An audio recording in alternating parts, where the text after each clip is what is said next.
Mga kapuso, ngayong umaga nga magpapatupad ng taas pasahe ang ilang tsuper ng jeep sa kabila ng babala ng pamunuan ng LTFRB. Alamin naman natin ang pulso ng mga tsuper at commuter tungkol dito mula kay Ivan Mayrina. Ivan.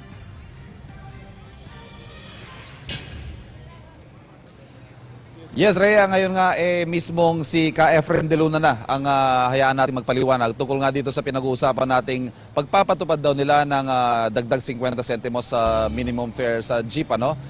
Ka Efren, magandang umaga po. Magandang umaga naman, Ivan.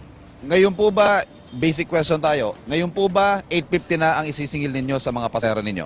Sa ngayon ay ipakikita lamang namin sa pasahero na hanggang ngayon ang aming taripa na nakadikit dito sa aming sasakyan ay 850. Bilang 850, kaya naging 8 pesos yon, yung kusa namin na ipinagkaloob sa taong bayan bilang provisional nung nagkaroon ng rollback ng presyo ng langis.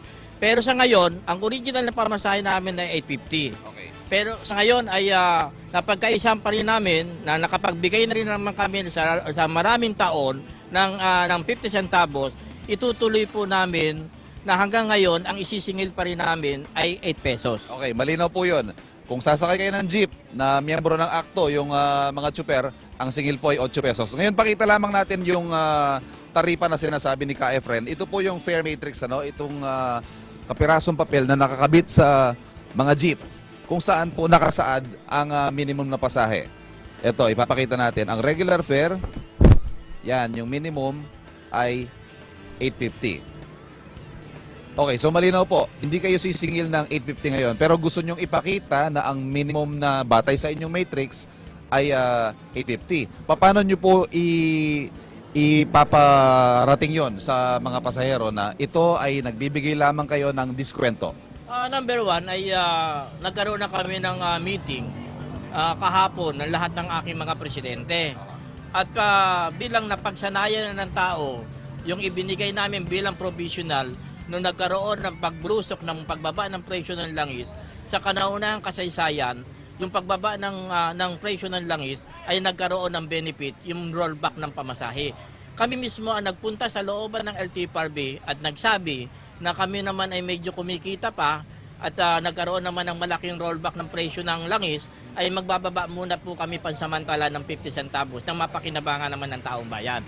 Kaya doon sa sistema na yon, at pinasasabi namin sa aming mga pasahero, ang original pong pamasahin natin ay 850, lumipas na mga taon na nagamit na po ng mga pasahero, hanggang ngayon po ay ipatutupad pa rin namin at ipagpapatuloy ang 8 pesos. So ito po, malinaw to sa lahat ng miyembro ninyo, walang sisingil ng 850 ngayong umaga. Opo, at malinaw na lahat po kami sa kabuuan ng akto, wala pong maniningil na 850. Ang sisingilin po nila ay 8 pesos na ipagpapatuloy namin na ibibigay sa aming mga mananakay.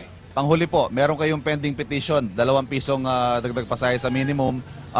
Ano ho yung balak natin dito? Kasi may sinasabi din kayo na balak nyong protesta o magtigil pasada kung sakaling hindi mapagbigyan ng inyong hiling. Number one po ay may mga nakabinbin pa rin kami na yung main petition namin na ang halaga na hiningi namin ay 8 pesos papunta sa 10 pesos.